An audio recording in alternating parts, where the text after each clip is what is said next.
Okay, Nichifor number 1 on the midterm 2 review, is their classic population problem.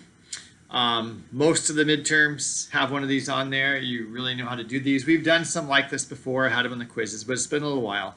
So this would be a really good one to go over and to remind you guys how these things work. Okay, so again, this is Nichifor number 1. So Dr. Frankenstein is growing 2 types of secret bacteria, superbacteria A and B. And they give us some stuff about A and B. And what we need to do is figure out a formula for each of their populations. And then at the end, we're going to have twice as many B as A. And so then we set them equal, or one's twice the other, and then we solve for when is that going to happen. Okay, but first we got to get the formulas for each.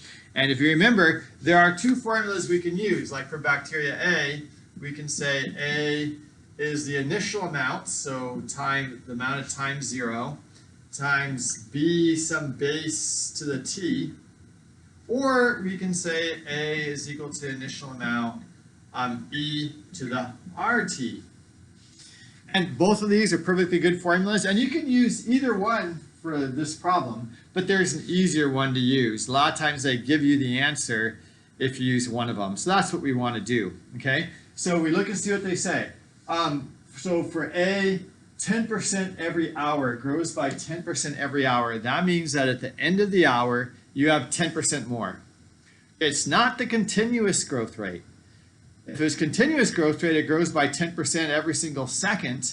At the end of the hour, you might have 11 or 12% more, right? Which is like money in the bank. Money in the bank grows continuously, more or less, depending on how often it's compounded. We talked about that. But generally, it's compounded pretty often. So if you get a 10% interest and you put $100 in the bank and you get 10% interest, you don't have 110% at the end of the year. You don't have $110 in the year, you have $112 or something. You get more than 10% interest. But here, no. Here they say 10% at the end of the year. So then we want to use this one, okay? Here, if it was continuous rate, then R would be 0.1. If they said grew continuously at 10%, then we'd use this formula. That'd be easier. Again, we don't have to. We can make this one work by putting in points. But this one's easy. You just use the one that's most naturally easy to use, which should be that one. My pen just exploded on me. That's not good. Okay, so we're going to use this formula. And that again is because right away I know what B is. B is always equal to 1 plus the growth rate. Make sure you change it out of the percent, right? Not 1 plus 10. 10% is 0.1. So B is 1 plus 0.1, as long as, again, it's every hour, every unit of time, per unit of time that we're using. We're using hours here, so we'll use that, okay? So B is 1.1, and at midnight, which they don't, later on they use 1 a.m., so the earliest time we have is midnight, so we'll call midnight times 0. Okay, so somewhere down your piece of paper, you would say midnight equals 0, okay, equals times 0. So at times 0, we have 5,000. So right away we know that the amount of A bacteria is 5,000, 1.1 to the T. Okay, so we know everything there is to know about A. Now we got to figure out B. And B, they tell us something different. They say it triples every 5 hours. Okay, triples every 5 hours. So, and they tell us the tripling every 5 hours tells us how fast it grows. That'll give us the B. Okay, so for bacteria B, we can say B0, little b to the T. We use the tripling every 5 hours to tell us the B, because that tells us how fast it grows. And then we use the fact that at 1 a.m., there's 1,000 to figure out B0. Remember, midnight is times 0, so this is going to be smaller than 1,000 because it's growing. So at 1 a.m., if it's 1,000, at midnight is going to be 800 or something, okay? So we'll have to figure that out. All right, so let's do that. So they say it triples every 5 hours. And at 1 a.m., time equals 1, B is equal to 1,000, and triples every 5 hours. I'm going to turn this off now so I can have to write on top of stuff. All right, so now we got to figure out this. So triples every 5 hours. So we're going to have 3 times, the initial amount is B0, whatever it is, 800 or something. In 5 hours, we're going to have 3 times as much. So we have 3 times, the amount we have is 3 times B0 when t is equal to 5. The B0's cancel. So 3 is equal to b to the 5th. And wait, am I doing this right? Let me check this right numbers. I say triples every 5 hours. Yeah, that's what it said, right? It triples every 5 hours. Okay, right. So this would be 3. 3 is b to the 5th, or take the 1/5 power to both sides. Okay, 1/5 power to both sides. So then we get that b, because right, 1/5 times 5, you multiply exponents is 1. So b is equal to 3 to the 1/5. You plug 3 to the 1/5 into your calculator. Keep lots of decimal places, okay, because this always makes a difference. The base is off by a little bit, it can make a big difference. So you gotta know how to use your calculator. So on this one, I go 3y to the x, 1/5 is 0.2, so put in 0.2. And I get 1.24573. And I'm going to keep all those. 1.24573. The next one was a 0. 0 is pretty small, right? So we don't need to write that.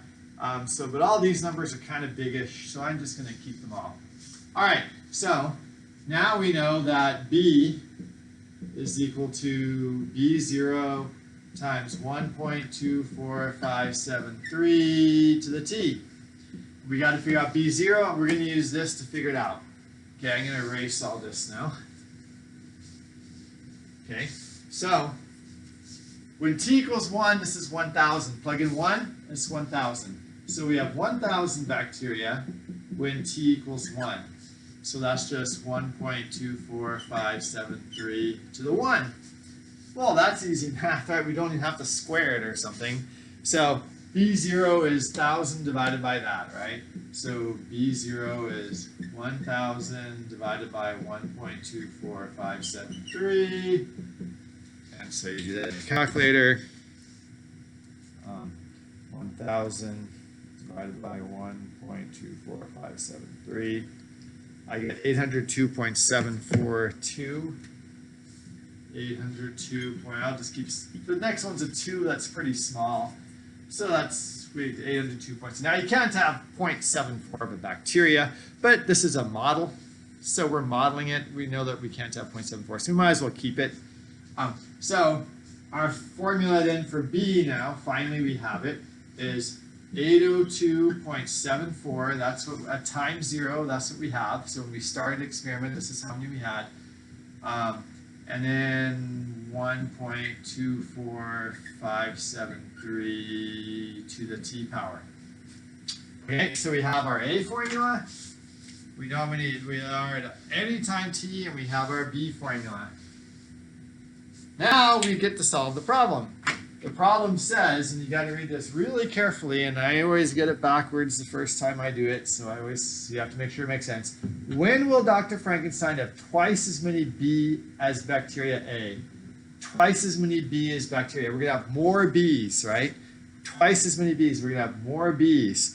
So we want to know when B is equal to 2A, right? B is, whatever A is, B is 2 times it. So B is going to be bigger. Okay, so that's right. Again, it's really easy to do this backwards. So always go through the logic, make sure it makes sense. And we know it really makes sense because B is growing faster. The growth rate of A is 10%. Right, that's the 0.1 here. The growth rate of B is 24.573%. B bacteria, they started off with fewer, right? They start off with only 802. Here we start off with 5,000. But these guys are going to grow faster because they grow at 24%. So when is it finally going to be we have twice as many B's? That's going to take a while, right? We got to catch up to 5,000 and then even double it. So it's going to be a little bit of time, and that's what we want to figure out. All right, so now we just set those two formulas equal and solve for it. So let's see, B is 2A. So B is this. So 802.74 times 1.24573 to the t is equal to 2. And don't forget that 2. That's another thing I've done a lot. 2 times our A formula. Now we don't need these stuff anymore because I have the formulas written down, so we can solve this. Is equal to the A formula, which is this, 2 times 5,000, 1.1 to the t. Okay, now we don't need this anymore. All right, so let's see, this is 10,000. And what I would do is put both the t1s on one side. Let's put it on this side. So I have 1.24573 to the t divided by this one, put it over here, 1.1 to the t equals 10,000.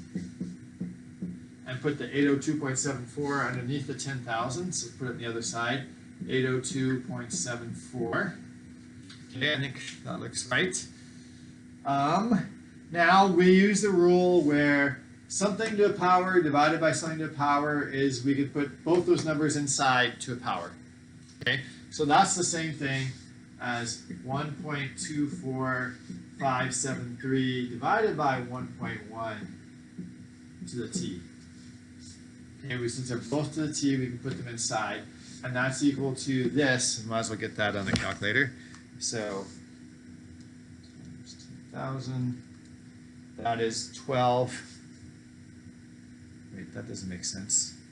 10,000, that's almost 1,000. Oh, that's right. 12.4573. because yeah, it's bigger. This is 1,000 be 10. Yeah, that's right. 12.4573. Okay, and this, let's divide that. What's inside there? Oh.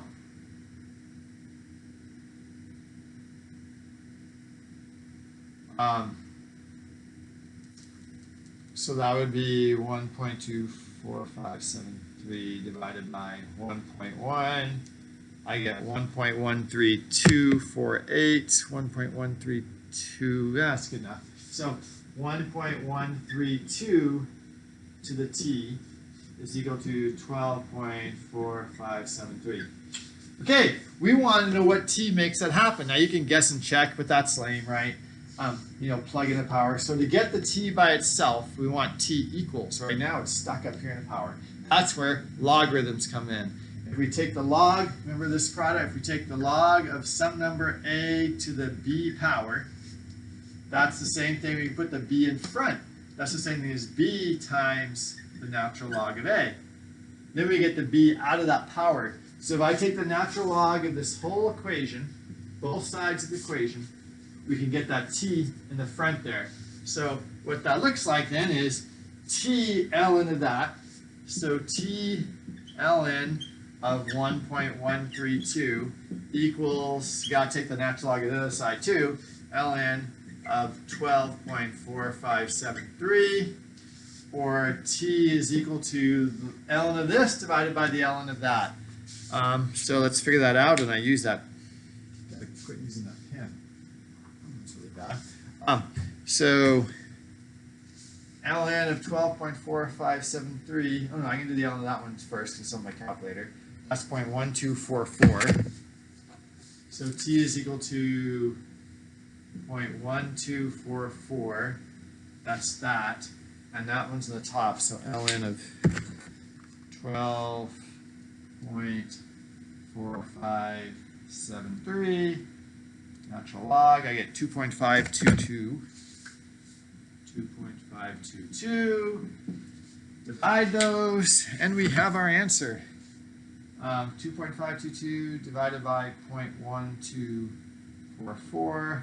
I get 20.27, but 20.3 hours, 20.27, 20.27 hours. So 20 hours and 0.27 of, I think they said something like hours to the nearest minute or something. But then this is 20 hours and 0.27 of an hour. And that's after midnight. So if we actually want the exact time, you got to be careful. They ask for the time, they say how long, oh, 20.27 hours after midnight. Whatever that time is, it's like 4 hours before, less than a day, right? So it's be 8 o'clock something. If we really wanted to know the exact minutes, we could take that 0.27. We can take that 0.27 and figure out what fraction of minutes. Let's do that. I don't think they did, but we should. So 0.27 of an hour is 0.27 times 60, right? 0.27 hours times 60 minutes per hour. The hours cancel, so we're doing it right. So it's 0.27 times 60. It's actually 0.27, well, whatever, 0.27 times 60. I rounded off probably more than I should. 16 minutes. This is the nearest minute, so that'd be about 16 minutes. So really the best answer is 20 hours, 16 minutes. But normally you just rise a fraction. That's okay. We don't know what that means. All right, anyway, that's the idea for how to do these population problems. If they tell you a growth rate, you got to be careful. Is it the continuous rate, or is it how many more, what percent more you have at the end of a certain amount of time? And if it is, you use the B to the T thing like we did. And then they always do the one where you have triple the amount you have. Then you can use either formula. I like using the B to T one. Either one works. And you just do the math for, tripling, and you have 4 times as many at the end of 3 hours. And you figure it out that way. So 2 ways to figure it out, the numbers. And be really careful about the initial numbers, what's times 0. You gotta be really careful about that one. So, okay, good. Hope that helps. Yeah.